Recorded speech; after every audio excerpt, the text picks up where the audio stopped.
A cold wind moved through the narrow streets as evening lights started flickering on. Inside a small, dim bakery near the corner of Rosewood Lane, a little girl sat quietly in her wheelchair, her frail fingers clutching 3 crushed dollar bills. Her brown eyes were tired yet hopeful, the way only a child who has seen too much sadness too early can still hope. She looked up at the cakes on the glass shelf. Glazed chocolate, bright vanilla, strawberry swirl, each one glowing like a tiny piece of happiness behind clear glass. The girl swallowed hard, almost afraid to speak. The baker, an older woman with silver hair and kind eyes, leaned forward. "Sweetheart, what would you like?" The girl blinked. "It's my birthday," she whispered. I only have $3, is there? Maybe a small cupcake." The baker's smile faltered for a second. The cheapest cupcake was $5, but she didn't want to break the girl's heart. Before she could answer, a deep voice came from behind. "Is everything okay here?" The girl stiffened, turning slightly in her chair. A tall man, maybe mid-30s, stood behind her, hands rough from work, wearing an old jacket and holding the hand of a chubby little boy with big, curious eyes. The girl looked down quickly, embarrassed. "Sorry, I was just leaving." But her wheelchair didn't move. Its front wheel was stuck against the corner of the display, and her tiny arms struggled to maneuver it. The man immediately stepped forward. "Hey, easy, I got you." He gently lifted the wheel and freed the chair. The girl's cheeks reddened. "Thank you." But then the boy, maybe 6 years old, tugged his father's sleeve. "Daddy, it's her birthday." His voice was loud enough to make the girl's eyes widen in shock. Now the man understood. He kneeled beside her. "It's your birthday today." She nodded silently. "How old are you turning?" 10. "And where's your birthday cake?" She looked down at the 3 bills in her palm, her lips trembling. "I don't have one yet." The man took a slow breath. He was a single dad, struggling himself, living paycheck to paycheck after losing his wife and job in the same year. But something about the girl, her loneliness, her bravery, hit him straight in his chest. "What's your name, sweetheart?" The man asked softly. "Amy." "Well, Amy, can I buy you a birthday cake?" She panicked instantly. No, I can't take money from strangers." "You're not taking money," the man said gently. "I'm giving a gift, and birthdays should have cakes. That's a rule." The baker smiled warmly. "He's right, dear." Amy bit her lip. "I don't want to be a burden." "You're not," the man replied. "My son loves birthdays. Right, Lucas?" Lucas nodded eagerly. "We love birthdays, and cake, and presents. Wait, do we have presents, Daddy?" The man laughed softly. "Maybe we'll find something." Amy couldn't hold her emotion. A tear rolled down her cheek. The man gently wiped it away. "Hey now, tears aren't allowed on birthdays either. That's another rule." The baker brought over a small chocolate cake with pink frosting. She set it in front of Amy. Amy's breath caught. "It's so pretty. Want this one?" the baker asked. Amy nodded slowly. "Good." The man said, "We'll take it." The baker started writing "Happy Birthday, Amy" on top. Meanwhile, the man discreetly reached for his wallet. Only $18 left, and he still had groceries to buy. But he didn't hesitate. Some people deserve kindness more than we deserve comfort. He paid for the cake and returned to Amy's side. But something strange happened. She didn't reach for the cake. Instead, she looked over her shoulder toward the door, worried, searching. "Everything okay?" he asked. "My mom?" Amy whispered. "She must be waiting outside. She doesn't like asking for help." That hit him deeply. He knew what pride looked like. He knew what struggling silently felt like. He placed the cake box gently in her lap. "Let's go meet your mom together." Amy hesitated, then nodded nervously. The man pushed her wheelchair carefully out of the bakery, with Lucas skipping ahead excitedly. Outside, under the dim streetlight, stood a tired woman holding a worn jacket tight around her thin body. Her eyes were worried, scanning the bakery door. When she saw her daughter being wheeled out by a stranger, panic flashed in her eyes. "Amy, are you okay? What happened? Why?" Amy lifted the cake with shaking hands. "Mom, he bought me a birthday cake." Her mother froze, her lips parted, but no sound came out. The man stepped forward politely. "Hi, ma'am, I'm David. This is my son, Lucas. Your daughter, she wasn't going to get a cake, so I just wanted to help a little." The mother blinked rapidly, tears filling her eyes. "Sir, we can't accept this. We don't have much. I can't repay. It's a gift." David said with a warm smile, "That's all." A long silence passed. The mother looked at David, then at the cake, then back at her daughter. She held Amy's face and kissed her forehead. "Happy birthday, my little angel," she whispered. At that moment, Lucas tugged David's sleeve again. "Daddy, can we sing for her?" David chuckled. "Of course." The boy began singing loudly off key, overly excited, and adorably wrong on half the lyrics, but it was bright, warm, and full of joy. Amy laughed. For the first time in months, she laughed like a real child. The mother hid her face behind her hand, crying silently. When the song finished, Lucas clapped proudly. "Yay!" Amy wiped her tears and turned to David. "Thank you for making me feel normal." He choked slightly. "You are normal, sweetheart. You're perfect." But then, in one small motion, the moment changed. The wind blew the blanket covering her legs, revealing how thin and motionless they were. David swallowed hard. "Since when?" "2 years," the mother said quietly. "Spinal damage. A drunk driver hit us while crossing the road. The man ran away. Amy's been paralyzed since then." David stared at Amy, heartbreaking. "I'm so sorry. We moved here last year for better treatment." Her mother continued, "But it's been hard, very hard." Amy tapped the edge of the cake box. "We couldn't afford a cake, but it's okay, at least I have Mom." David's breath shivered. Children shouldn't have to console themselves. He suddenly felt an urge, almost a responsibility to do more. "Ma'am," he said softly, "you mentioned treatment. Is Amy still undergoing therapy?" The mother hesitated. "Not anymore. Insurance denied sessions, and the hospital requires advance payments." David bit his lip. He knew that feeling. He'd spent a year trying to afford his late wife's medication while raising Lucas alone. He turned to Amy. "Do you still want to walk again?" Amy's eyes lit up with a desperate hope she was scared to admit. More than anything. Lucas walked up beside her. "If she tries hard, she can. Right, Daddy?" David nodded firmly. "Yes, with the right therapy," but the mother's voice trembled. "Please, don't give her false hope. We've been rejected everywhere. Everyone says the treatment is too expensive." David kneeled beside Amy's wheelchair, placing a warm hand on her arm. "Listen to me," he said in a steady voice. "Your story isn't over, and sometimes good things happen when you least expect them." Amy's mother tried to smile, though her eyes were full of doubt. "I wish that were true." Suddenly, Lucas gasped. "Daddy, look! The cake candle shop is open. We need a candle. Birthdays need candles. That's also a rule." Amy giggled. David smiled. "He's right. Every birthday needs at least one candle. I'll go get one," Lucas announced, and ran toward the small shop across the street. The mother panicked. "Wait the road," but Lucas had already reached the shop safely. David smiled gently. "He's fast, like his mother used to be." The mother softened. "You're a good father. I try," he whispered. Lucas returned triumphantly with a single golden candle clutched in his fist. "I got it. It was the shiniest one." They placed the candle on the cake, right there under the streetlight. David flicked his lighter, shielding the flame from the wind. "Ready, birthday girl?" Amy closed her eyes. "Make a wish," Lucas whispered. She stayed quiet for a moment, then took a deep breath. I wish to walk again. I wish Mom could rest. I wish people wouldn't look at me like I'm broken." When she opened her eyes, they sparkled with tears. David felt something break inside him. The flame flickered, and she blew it out. The mother hugged her tightly. "Happy birthday, my love." Lucas clapped again. David placed his hand on the wheelchair handles. "Come on, let us walk you both home." The mother started to refuse, but her voice cracked. Thank you so much." He pushed Amy gently while Lucas skipped beside them.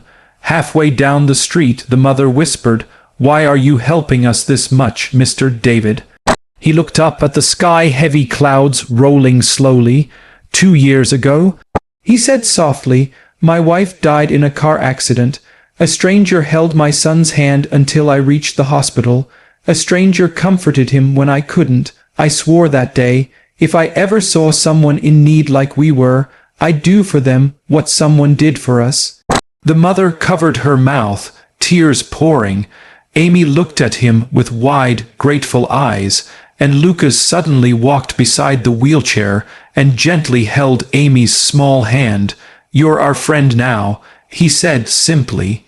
Amy smiled so brightly the whole street seemed lighter. When they reached the old apartment building where Amy lived, the mother opened the door with a shaky hand. "Would you like to come in?" she asked softly. "Just for some cake." David looked at Lucas, who was already nodding vigorously. He laughed. "We'd be honored."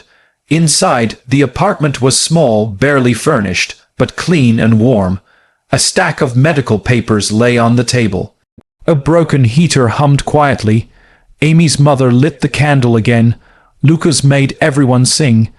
And as they cut the cake, sugar crumbs falling on the rickety table, Amy looked at David with eyes full of innocence and trust. "This is the best birthday I ever had." David's heart tightened. If only that moment lasted forever, but life doesn't work like that. Life had another twist waiting, and it began the moment someone knocked on the door. A sharp, hurried, almost desperate knock. The mother frowned. Who could that be at this hour? David felt a sudden chill. Something about the knock felt different. The mother opened the door and froze.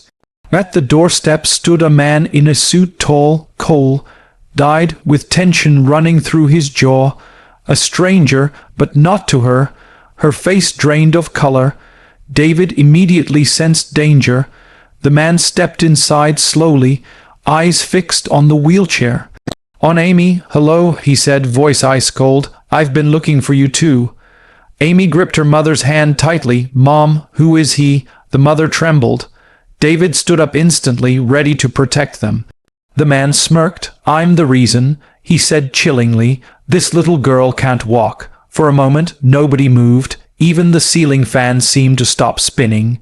The man in the suit stepped forward, his expensive shoes echoing sharply against the old apartment floor. Amy's mother instinctively wrapped her arms protectively around her daughter. David moved slightly ahead of them without even thinking, his muscles tense, his jaw clenching. "Who are you?" David asked firmly. The man smirked, adjusting his cufflinks. "My name is Brandon Cole." The mother trembled. Why are you here?" He raised a brow. "Isn't it obvious? I've come to fix a mistake." Amy's heart pounded. "Mom," her mother swallowed hard. "Amy, this man, he was the driver of the car that hit us." David's blood ran cold. Lucas stopped chewing his cake. Amy froze, gripping her mother like a lifeline.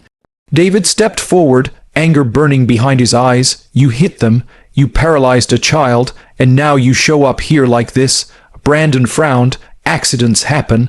I paid my fine." The mother choked. "You ran away. You let us bleed on the road. You didn't even check." Brandon cut her off sharply.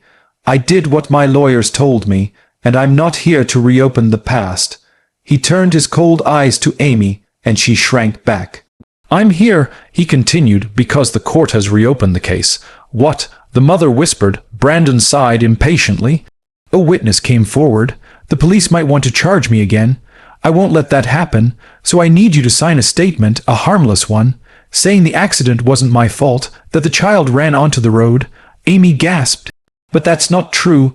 Brandon knelt in front of her, grabbing her wheelchair armrest with icy fingers. "Truth is what gets written on paper, little girl." David grabbed his wrist instantly. "Let go of her." Brandon glared but pulled his hand back, smoothing his jacket. "I'm being generous, sign the statement, and I'll give you money, enough for therapy, enough for a new life." The mother looked torn, desperate. David could see her pain. She wanted her daughter healed more than anything on earth. But Amy's voice broke through the tension. "I don't want money from him, Mom. I want justice." Brandon's face darkened. "Listen, you little cripple." David grabbed him by the collar so fast Brandon stumbled back. "Say that again," David growled. David, stop," the mother stammered, but David didn't let go. "You think you can walk in here, threaten a child, threaten a mother, and force them to lie?" David hissed. "Not today," Brandon scoffed. "What are you, a hero? A poor single dad who thinks he can fight people like me?"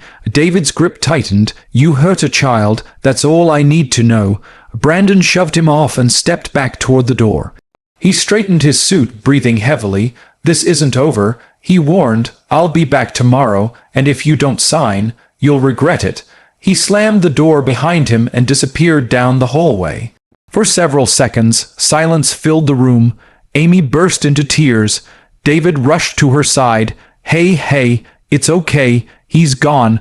Her mother collapsed to her knees, sobbing into her hands. "What am I going to do? If we don't sign, he might hurt us. If we do sign, he walks free. I can't choose." David gently rested a hand on her shoulder. "You won't face this alone." The mother looked up at him with red, exhausted eyes. Why are you helping us this much? You don't even know us." David's expression softened. "Because I know what fear looks like. I know what it feels like to lose someone, and to not have anyone stand up for you when you needed it." He glanced at Amy. "And because your daughter deserves better than this." Amy sniffed. "But what can we do?" David took a deep breath. "We fight back." "How?" Amy asked, voice trembling. David turned toward the window, the city lights flickering outside.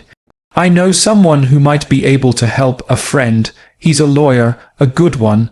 He looked back at Amy's mother. "We're not signing anything." The mother covered her mouth, crying silently. "We'll get justice," David said firmly.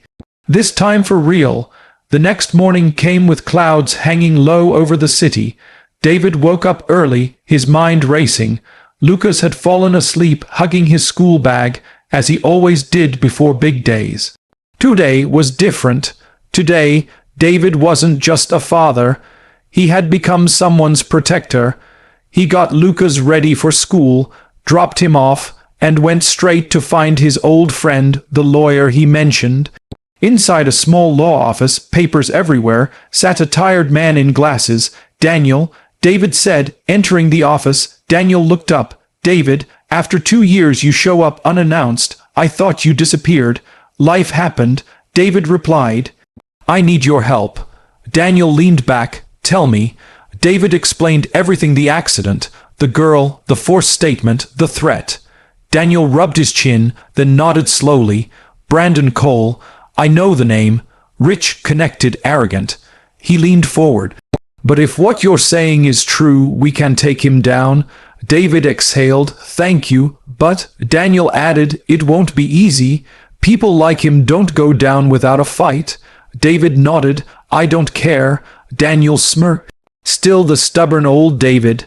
Meanwhile, back at the apartment, Amy sat at the small table with her mother. She was tracing circles on the cake box with her finger. "Mom," she said softly, "do you think I'll ever walk again?" Her mother swallowed back heartbreak. "Yes, sweetheart, someday." Amy looked down at her legs. "It's okay if I don't," she whispered. I just don't want people to look at me like I'm broken." Her mother grabbed her hands. "You are not broken. You are the strongest person I know." Amy smiled faintly. Just then, someone knocked. This time the knock wasn't angry. It was gentle. "Amy, you there?" Lucas called. The door opened, and Lucas rushed in with 2 candies. "I brought you these. They're my favorites." Amy giggled. "Thank you." Lucas held her hand shyly. "Daddy said we're gonna help you, and Daddy never breaks promises." Amy's heart warmed. Then David walked in with Daniel. "This is Daniel." David said, "A lawyer. He's going to help us." Amy's mother stood quickly, wiping her hands on her skirt. "Thank you so much, sir." Daniel smiled kindly. "I'm here to make sure justice is served." They all sat down. Daniel looked through the medical papers and accident documents scattered on the table. "This is enough," he said. We can take this to court, but we should prepare first. Brandon will try to intimidate you. David nodded. Let him try. Amy suddenly spoke. Can I testify? If the judge hears me, maybe he'll understand. Daniel hesitated. It might be emotional for you and tough. I'm not scared. Amy said bravely, not anymore. David smiled proudly. You're incredible. That evening, as they prepared for the next day, something unexpected happened. Brandon returned, but not with threats this time, with 2 men bodyguards and a thick envelope. He barged into the apartment like he owned the place. I told you this wasn't over, Brandon said, looking directly at Amy's mother. Here's $50,000. Sign the papers. David stepped in front of them. No. Brandon clenched his jaw. Get out of my way. This is not your business. She is my business now, David said firmly. You don't get to hurt her again. Brandon's face twisted with anger. If you don't sign tonight, I'll sue you. I'll claim emotional damage from the accusations. I'll drag you through courts you can't afford. Daniel entered from the kitchen. Actually, Daniel said calmly, you won't. Brandon's eyes widened. Who the hell are you? A lawyer, Daniel replied, and starting tomorrow, the police will receive a new statement. A truthful one. One that includes your attempt to bribe and threaten the victims. Brandon's smug expression faltered, and Daniel added, I recorded everything you just said. Brandon spun toward the door, panic rising. You idiots will regret this. He stormed out again, but this time fear chased him. The next week was a storm, court visits, police reports, interviews. Amy testified in her soft, trembling voice, telling the judge exactly what happened the night of the accident. David sat behind her the entire time. Lucas held her hand. The courtroom fell silent when Amy finished. Even the judge's eyes softened. Then Brandon took the stand. He lied. He twisted facts. He tried to look innocent. But Daniel cornered him with evidence, contradictions, and the secret recording. Brandon's face fell apart. Finally, the judge delivered the verdict. Brandon Cole, you are hereby found guilty of negligent driving, hit and run, and obstruction of justice. Amy gasped. Her mother cried into her palms. David closed his eyes in relief. Lucas whispered loudly, yay, he's going to jail. Brandon was sentenced, handcuffed, led away in shame. Justice, the thing Amy thought she would never get, was finally hers. But the story wasn't over. After the sentencing, the judge approached Amy and her mother privately. I heard you couldn't afford therapy, he said gently. I've spoken with a rehabilitation center. They're willing to take Amy for treatment, free of charge. Amy's mother broke down sobbing. Thank you, thank you. Amy looked at David, her voice shaking. You did this for us. David knelt beside her. No, sweetheart, you did this. You're stronger than all of us. Lucas hugged her tightly. Now you can try walking again. Amy giggled through her tears. One day, David ruffled Lucas's hair. Let's all go celebrate. Amy nodded, yes, with cake. They all laughed softly. Months passed. Therapy sessions were difficult. Painful, exhausting. Some days Amy wanted to give up, but David visited every week. Daniel checked on them. Lucas came with drawings and silly jokes. Slowly, painfully slowly, Amy's legs began to respond. The first twitch brought her mother to tears. The first moment she could feel pressure brought David to his knees. And the first time she stood, even with support, Lucas screamed loud enough for the entire building to hear. Amy is standing! Amy is standing! The therapists clapped. David hugged her mother. Amy cried into her hands. She wasn't fully recovered yet, but she was on her way 1 year later. The bakery on Rosewood Lane was decorated in soft lights again. Are you ready, sweetheart? Her mother asked. Amy nodded, gripping her walker, her new companion. She pushed forward slowly, step by shaky step, toward the bakery door. David and Lucas stood waiting. When she finally reached them, David's eyes swelled with emotion. Look at you, he whispered. You did it. Amy smiled brightly. We did it. Lucas jumped excitedly. Cake, cake, cake time. They all laughed. Inside the bakery, the same baker from a year ago placed a chocolate cake on the counter, this one much bigger than before. David lit the candle. Amy closed her eyes. What's your wish this year? her mother asked softly. Amy looked around at the faces who saved her David, the man who stepped forward when no one else did. Lucas, her best friend, Daniel, her protector, and her mother, her strength. My wish, she said with a trembling smile, already came true. And for the first time in years, she blew out her candle standing on her own 2 feet. The flame died, but her life had just begun.